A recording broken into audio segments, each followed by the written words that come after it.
Bonjour à tous et bienvenue dans cette nouvelle vidéo, j'espère que vous allez bien. Alors, fin 2020 j'étais super contente puisque j'étais enfin redescendue en dessous de la barre des 40 plantes dans mon appartement. Et voilà, de fil en aiguille, on est repassé vers un seuil un peu plus élevé. J'ai remarqué que de manière générale, j'ai très souvent une plante et quelques autres qui lui ressemblent, certaines déclinaisons si on peut dire ça comme ça, etc. Et je me suis dit que ça serait super sympa si j'avais vraiment envie d'épurer mon appartement, de comparer les plantes qui se ressemblent et de conserver bien évidemment celles que je préfère et de me débarrasser de celles que je préfère le moins. Aujourd'hui je vais pas forcément me débarrasser des plantes que j'aime le moins, mais en tous les cas ça va me permettre d'avoir les idées un petit peu plus au clair et peut-être même d'arrêter d'acheter des plantes qui sont assez similaires. Et puis quoi vous dire de plus, c'est parti pour le tu préfères. Première tentative de comparaison entre le Calathea lancifolia et le Calathea makoyana. Vous le savez, j'adore et je suis complètement dingue de ces deux plantes là, mais s'il fallait choisir, je choisirais à mon avis le Calathea lancifolia qui est ici, que j'adore. Je dois vraiment l'arroser en revanche, ça commence à être un petit peu urgent, mais voilà, je l'adore. Comme vous le savez, c'est vraiment grâce au Calathea lancifolia que j'ai commencé à connaître la famille des Calathea. Et donc ensuite je suis arrivée à le makoyana là que j'aime tout autant. Ils ont des feuillages qui sont pas forcément de la même forme, ils sont pas du tout de la même forme, mais au niveau du dessin des feuilles, je trouve que c'est un petit peu similaire. D'ailleurs, je ne saurais même pas vous dire en fait laquelle on appelle à feuilles de pan, parce que à mon avis les deux peuvent l'être, puisque le pan a des feuilles, des plumes qui sont très longues et d'autres qui sont plus rondes, et les dessins voilà, sont assez similaires, donc voilà. Mais en tous les cas je prendrai le lancifolia tout simplement parce que c'est ma plante que j'ai maintenant depuis 5 ans et voilà, c'était la première de cet appartement d'ailleurs. Autre plante à comparer, c'est le philodendron gigas et le philodendron melanochrysum. Donc vous le savez, le melanochrysum, lorsque j'ai eu, j'étais complètement fan de cette plante. Aujourd'hui, elle est dans un moins bon état puisqu'elle a eu des acariens pendant plusieurs mois. Donc là, j'en vois enfin le bout et je pense qu'elle va enfin pouvoir grandir. Et celui-ci, le philodendron gigas, je l'ai reçu il n'y a pas si longtemps que ça. D'ailleurs, j'avais fait un unboxing voilà, que je vous avais montré et j'étais super contente.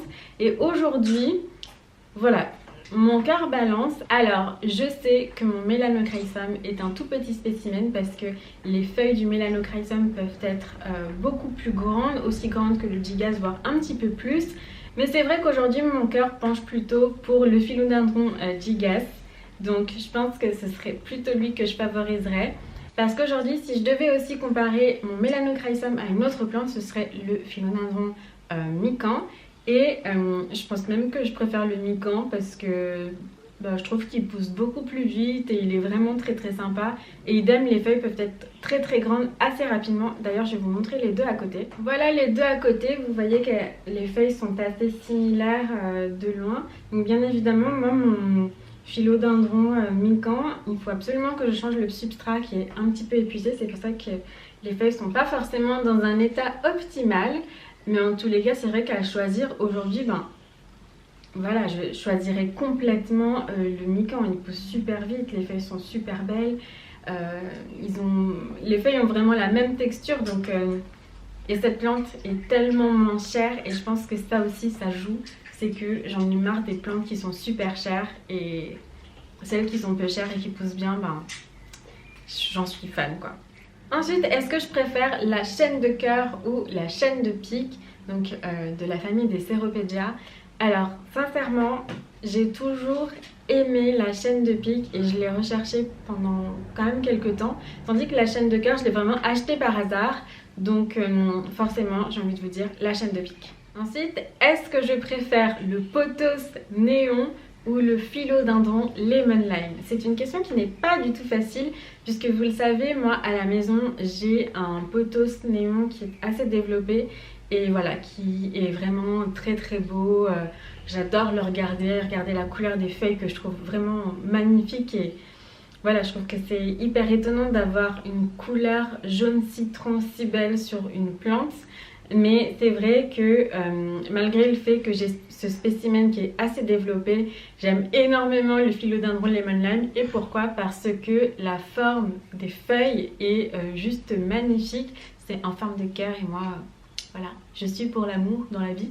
Et je trouve aussi que la texture est un petit peu différente. Donc voilà, mon cœur balance plutôt pour le philodendron lemon lime.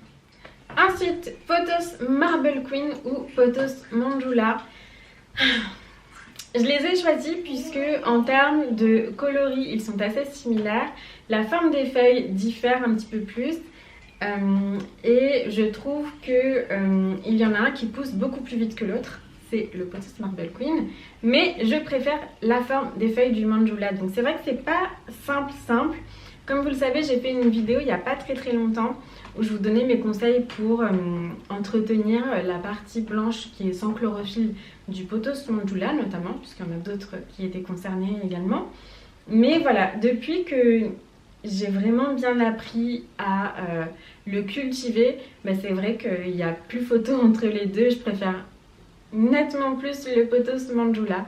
Donc je suis un petit peu désolée pour le Marble Queen. En plus le mien il n'est pas forcément en grande forme puisqu'il m'a fait une pousse d'hiver avec des toutes petites feuilles qu'il faut que je coupe. Je vais vous montrer. Elles sont toutes petites par rapport aux très grandes feuilles que vous voyez là. Donc je pense qu'il faudrait que je coupe les petites pour que ça reparte bien. Enfin dites-moi ce que vous en pensez. Moi en tous les cas je le choisis pas pour ce petit duel, mais c'est pas pour autant que je vais m'en séparer puisque je le trouve très beau. Il est au-dessus de mon lit sur une étagère et voilà, on le voit un petit peu recascadé dans le coin de l'étagère et je trouve ça très beau. Et puis j'aime bien la taille des feuilles aussi. Ensuite, autre duel, c'est le Syngonium Pink Splash et le Syngonium Neon Pink Robusta. Je pense que c'est le nom complet. Alors, c'est pas facile de prime abord, mais en fait pour moi, dans mon cœur, c'est hyper tranché et dans ma tête aussi d'ailleurs. Je vais vous donner la réponse tout de suite, c'est que je préfère 1000 fois plus le Syngonium Neon Pink parce que je trouve que le fait d'avoir les feuilles, enfin une face des feuilles qui est entièrement rose et c'est vraiment un rose que je trouve magnifique, un petit peu un rose poudré. Je trouve ça vraiment trop beau.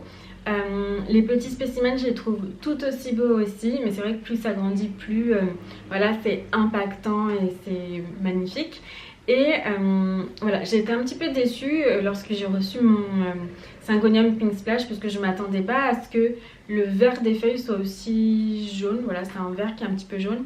J'aime pas trop ça. Et finalement le rose est exactement le même rose que pour le Neon Pink, donc sincèrement il n'y a pas trop photo. Et voilà, donc ce qui est plutôt cool c'est que je préfère nettement mieux la plante qui est la moins chère et qui se trouve beaucoup plus facilement que celle qui est beaucoup plus rare, beaucoup plus chère, etc. Donc vraiment, comme quoi pour moi les plantes c'est vraiment pas une question ni d'argent ni de rareté, c'est vraiment simplement la beauté de la plante en elle-même, de la feuille, de la pousse, voilà, c'est un tout, mais en tous les cas, comme quoi j'aime pas forcément les choses qui sont trop complexes, donc c'est plutôt cool. Je ne pouvais pas faire cette vidéo sans intégrer des succulentes, vous le savez, j'en ai deux qui se ressemblent relativement beaucoup. Elles sont ici, donc il y a mon Senecio Rholeanus et mon Senecio Ereanus, je vais vous les montrer de plus près bien évidemment. Mais voilà, c'est hyper tranché dans ma tête. Déjà je préfère le Senecio Rholeanus, lui je le voulais vraiment et je suis super contente de l'avoir, ça fait plusieurs mois que je l'ai. Et le Ereanus, voilà, je l'ai un petit peu acheté par hasard et puis ça fait que quelques semaines que je l'ai.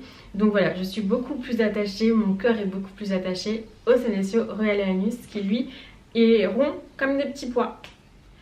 Ensuite, mes Maranta. Alors j'ai ces deux spécimens, la Maranta Leconora Fascinator et la Maranta Lemon Lime. Bon, j'aime vraiment beaucoup les deux, ce sont des plantes que je trouve vraiment magnifiques et je suis bien contente d'ailleurs de les avoir à la maison. Il y a également sur celle-ci une grosse différence de prix. La rareté n'est pas la même, celle-ci est hyper chère et rare et celle-ci vous la trouvez mais tellement facilement. Et voilà, c'est assez tranché aussi dans ma tête, c'est que je préfère 1000 fois celle-ci. Pourquoi? Parce que déjà c'est une plante que j'aime beaucoup offrir. Dès que j'ai une plante à offrir, en général j'offre celle-ci parce que je la trouve déjà très facile d'entretien.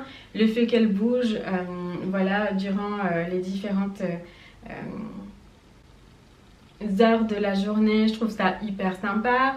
Et vraiment les couleurs, voilà, ce dégradé de vert avec ces rainures un peu rose vif, presque rouge, je trouve ça mais tellement joli. Je suis très contente d'avoir la Maranta Lemon Lime aussi, mais voilà, celle-ci, la Maranta, le Conora Fascinator, ben, c'est vraiment une plante que j'aime trop. Elle pousse super rapidement, elle est vraiment facile et elle est super graphique, donc c'est celle-ci pour moi. Voilà, je termine cette vidéo avec ce dernier petit duel, les Oxalis Triangularis pourpres et les Oxalis Triangularis vertes.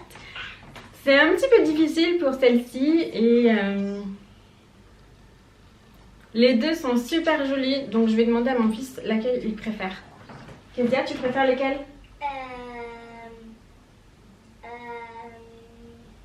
Celui-là. Donc bah pour nous ce sera les vertes, ça ne m'étonne pas puisque elles sont dans le pot grenouille et que c'est son petit pot. Mais en tous les cas les deux sont très très belles, mais bon si on devait en garder qu'une des deux, bah on garderait celle-ci. Donc voilà, je pense avoir balayé quand même pas mal des spécimens que j'ai à la maison. Bien évidemment j'aurais pu poursuivre cette vidéo en mettant...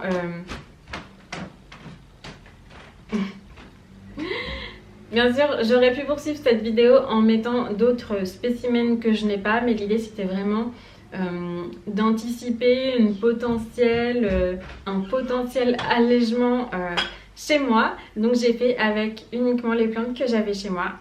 Je suis en train de penser que j'aurais peut-être pu mettre le pothos Pearl and Jade et le pothos Enjoy.